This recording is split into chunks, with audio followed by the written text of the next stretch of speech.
rivière des eaux de la vie. Oh, que ça coule,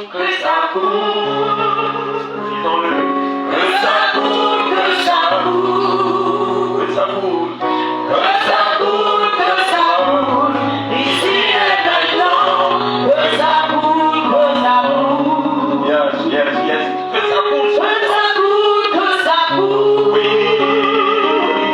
que ça coule, que ça coule,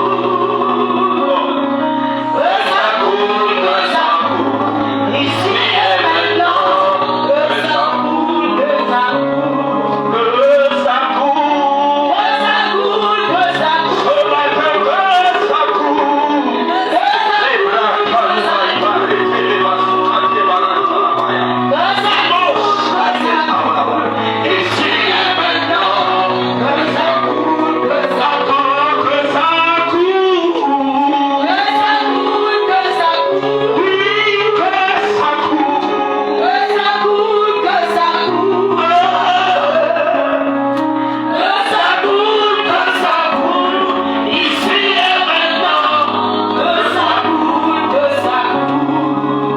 Seigneur, c'est ma prière, c'est notre prière. Nous voulons que ça coule, que ta grâce coule, que ta bénédiction coule, que ton onction coule, les miracles et les signes coulent quotidiennement au ce lieu. Nous te bénissons et te rendons la gloire.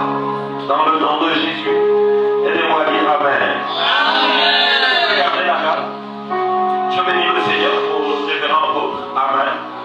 Pour la considération, pour les quelques rares fois que je suis toujours arrivé ici, j'ai été toujours honoré à justice. Et c'est une marque de considération. Je voudrais, tant soit peu importe, que vous m'aidiez à prendre nos mains et bénir Dieu pour sa vie.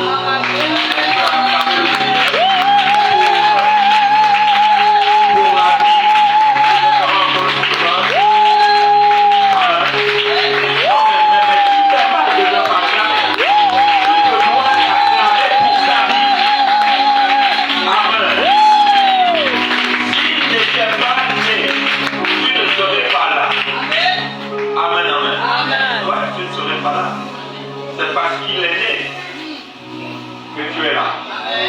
Alléluia. Et je voudrais, parce que tout seul, qu'on le veut ou pas, parce que souvent nous les hommes aussi on fait les cadeaux pour rien. Amen. On peut être plus sage que Dieu. Dieu va dire quelque chose de très profond. Il dit il n'est pas bon que l'homme soit seul. Et quand Dieu a dit c'est pas bon, c'est pas bon. Comme disait le défunt, c'est pas bon. Quand c'est pas bon, c'est pas bon. Ça me rappelle le défunt pour faire ça dans ce vidéo. C'est pas bon, c'est pas bon. Amen, amen. Dieu a dit ce n'est pas bon pour l'homme, ce n'est pas bon. Alléluia.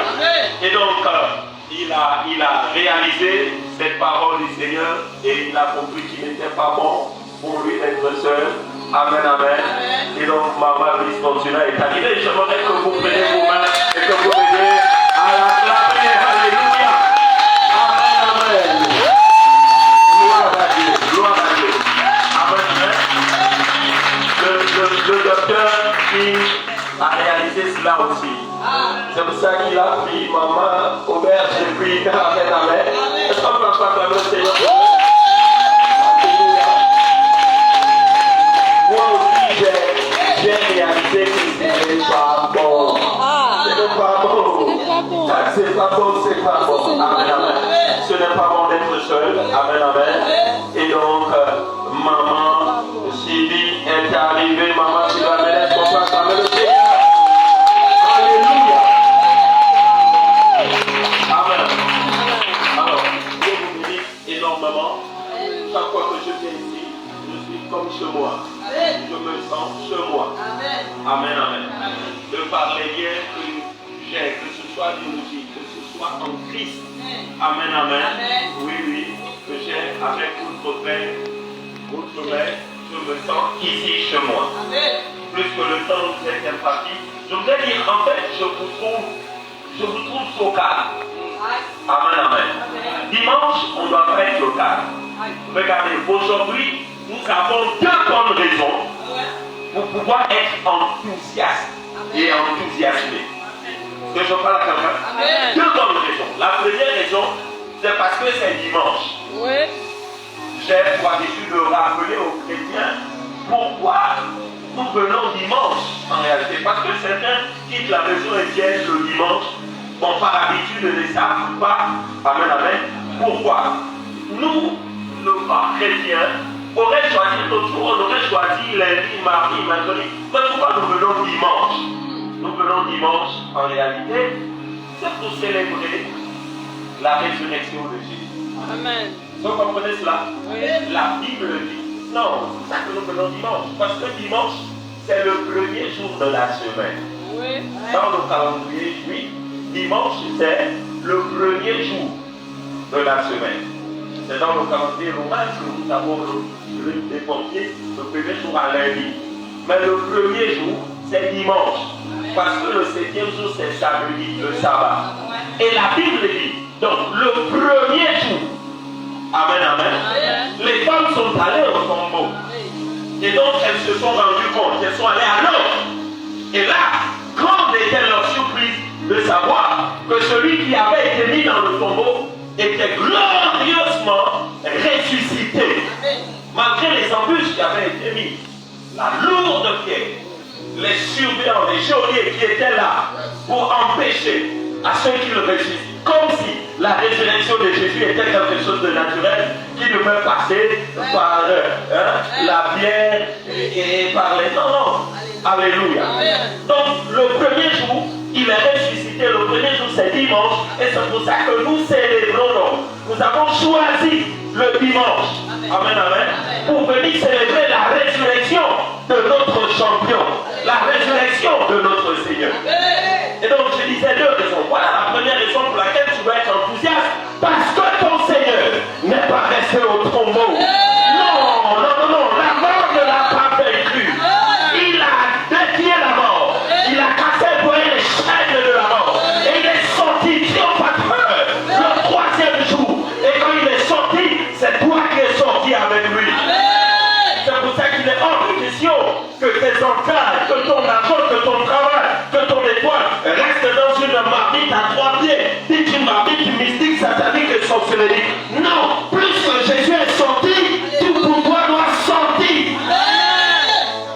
La deuxième raison, c'est parce que présentement, selon le calendrier romain, nous faisons la Pentecôte. Amen, amen. Permettez-moi rapidement de vous dire ceci. Vous savez, l'Église universelle, l'Église est née à Golgotha. Regardez.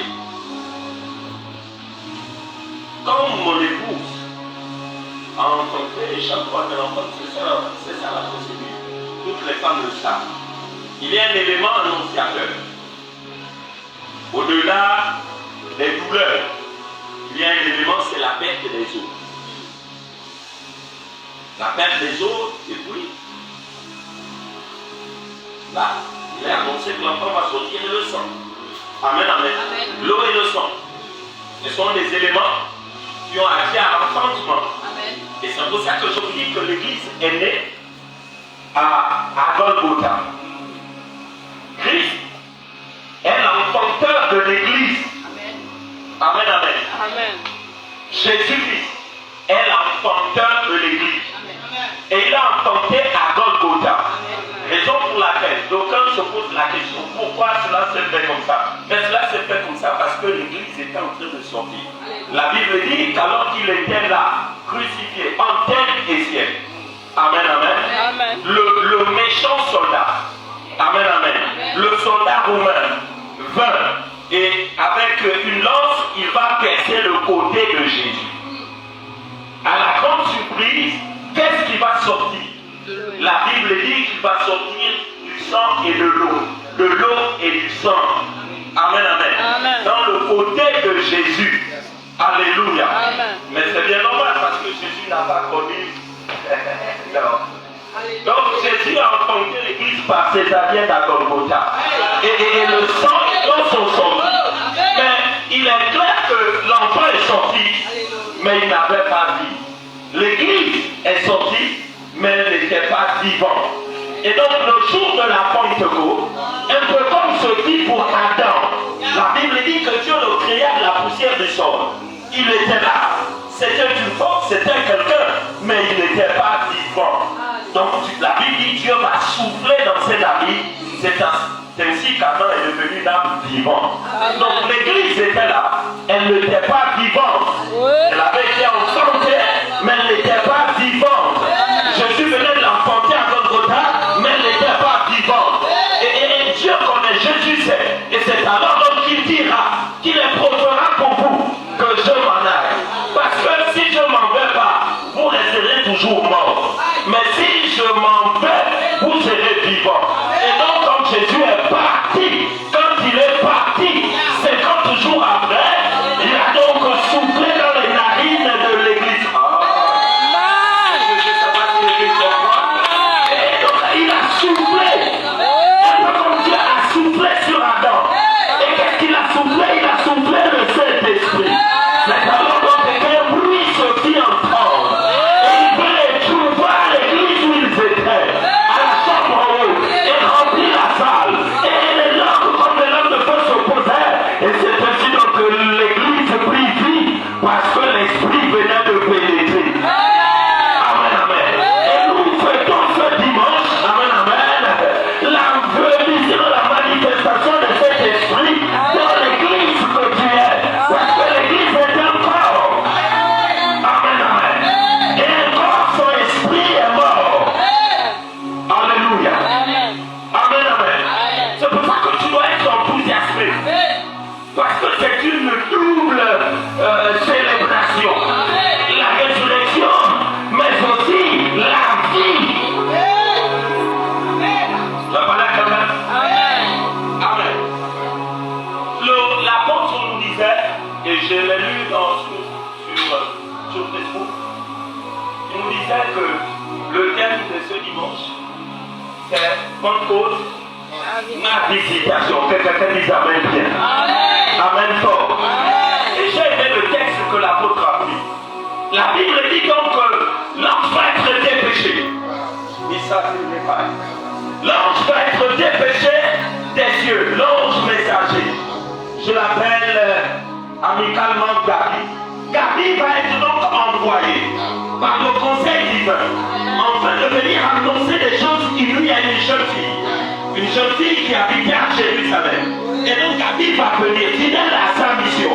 Et quand Gabi arrive, il va chez Marie. Il la trouve là. Marie n'était pas une baradeuse, elle est partout. Non. L'ange la trouve chez elle.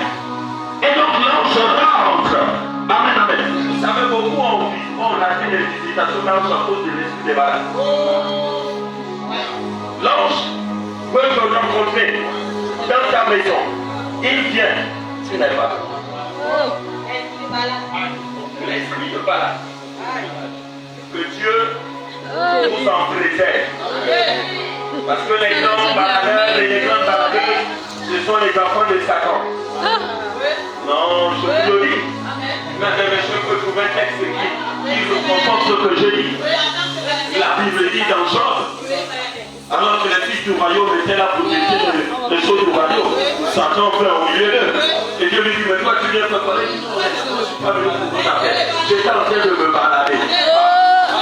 Il faut arrêter la fin de balader, l'esprit partout. Est-ce que je parle à quelqu'un ce matin? Alléluia. Donc l'ange vient et trouve vos maris qui ne veulent pas les balades dans sa maison. Oh, je dis que l'ange doit te trouver dans ta maison. Amen, amen. Et donc quand l'ange trouve vos maris dans la maison, il lui dit, je vous salue, Marie, toi à qui le grâce a été faite. Et l'ange lui donne maintenant la quintessence de son arrivée. Il dit, je suis venu parce que tu vas être enceinte. Parce que tu vas être enceinte. Parce que tu vas être enceinte. Parce que tu vas être enceinte. Oh, Marie est omnibulée. Elle est exaspérée. Pourquoi?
il va faire son boulot. Amen.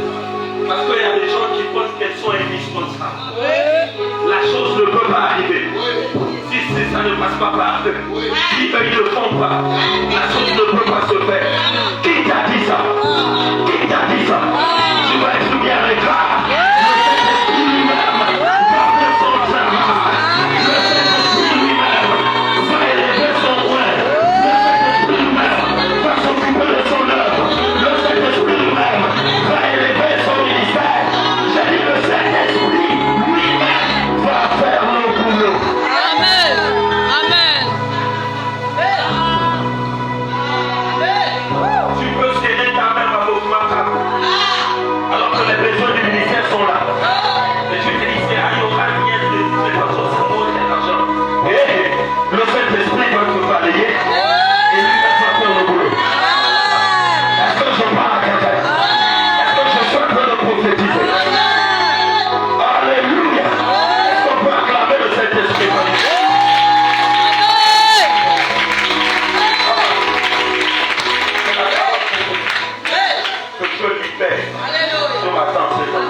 Alléluia. Regardez. Saviez-vous qu'il y a des opposants à la visitation divine?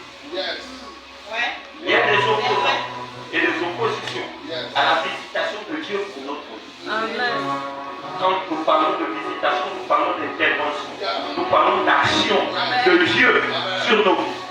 Mais il y a des opposants. C'est vrai ce que je te dis, il y a des opposants. Regarde, la Bible dit votre adversaire. Adversaire veut dire opposant.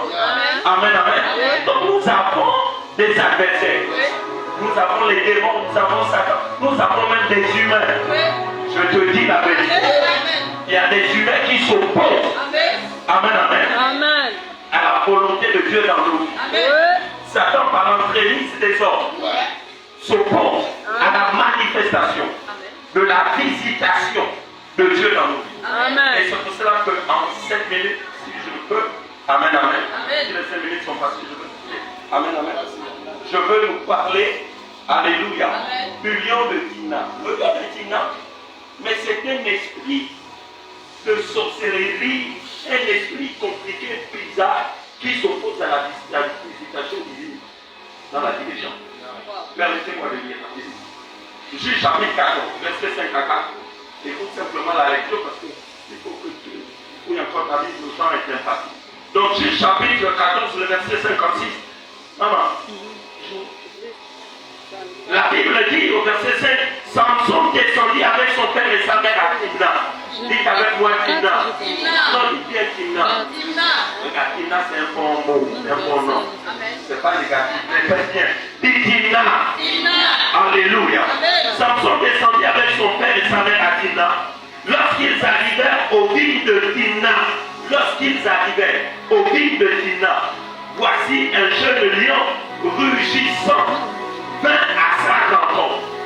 Samson arrive aux vignes de Timna, voici un lion rugissant vint à sa rencontre. Verset 6. L'esprit de l'Éternel. Waouh! Ça dit le Saint-Esprit saisit Samson et sans savoir rien à la main. Quand quelqu'un dit sans savoir rien à la main. Sans savoir rien à la main. Oh, magnifique.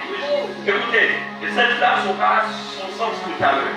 Dis avec moi sans savoir rien à la main. Sans savoir rien à la main. Oh, yes. Samson déchira le lion comme on déchire un cheveu. Et ne dit point à son père et à sa mère ce qu'il avait fait. Laissez-moi vous contextualiser la chose. Samson est devenu grand. Parce qu'en Israël, tout le dit, on ne se marie pas n'importe comment. On se marie quand on est devenu grand, quand on est mature. Le mariage, ce n'est pas pour les enfants, ce n'est pas pour les gamins. c'est pas pour les gamins. Le mariage, c'est pour les matures. Et Samson est devenu mature. Et il parle à son père et à sa mère parce que c'est ça les principes en rapport avec le mariage chez les Juifs. Ce sont les parents qui choisissent à leur enfant la femme qui doit vivre avec leur fils. Et Samson donc va se rendre près de son père et de